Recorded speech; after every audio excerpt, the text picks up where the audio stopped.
बिस्मिल्लाहिर्रहमानिर्रहीम अस्सलामुअलैकुम। साबिक जनूबी अफ्रीकी खिलाड़ी डेविड वेज़े अब T20 वर्ल्ड कप में किस टीम की तरफ से खेलते हुए आप भाइयों को दिखेंगे।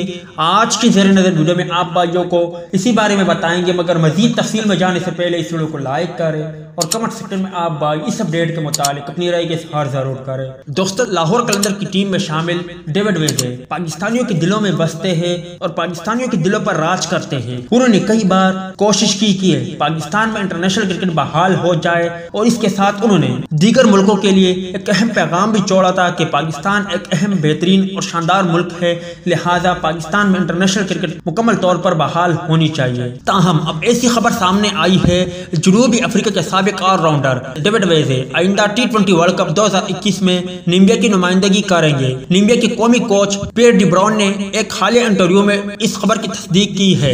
डेविड वेज़े जो आखिरी बार 2016 में जनूबी अफ्रीका के लिए खेले थे, कौमी टीम की जानिब से नजरअंदाज किए जाने के बाद कोलपाक का रास्ता इख्तियार कर चुके हैं। 36 साल खिलाड़ी ने प्रोटीज के लिए 6 वनडे और 20 T20 मैचेस खेले। उन्होंने मजमूई तौर पर 194 रन बनाए और बैनुल अक़वामी क्रिकेट में 33 विकेटें हासिल की। पियर डी ब्राउन ने वजाहत की कि डेविड वेज़े नामीबिया के लिए खेलने के अहल है क्योंकि उनके वालिद इस मुल्क में पैदा हुए थे। डी ब्राउन ने 255 T20 मैचों के तजुर्बे के हामिल खिलाड़ी के नामीबिया के लिए खेलने पर खुशी का इजहार किया। जबकि इसके अलावा पाकिस्तान के साबिक ऑलराउंडर शाद खान आफरीदी ने एक ट्वीट में कहा कि कौमी टीम अगर वेस्ट इंडीज के खिलाफ पहले टेस्ट में बेहतर बैटिंग करती तो जीत सकती थी। 44 साल खिलाड़ी ने मैच के दौरान पेसर हसन अली और शानशाह आफरीदी की तरफ से दिखाए जाने वाली फाइटिंग स्पिरिट की भी तारीफ की।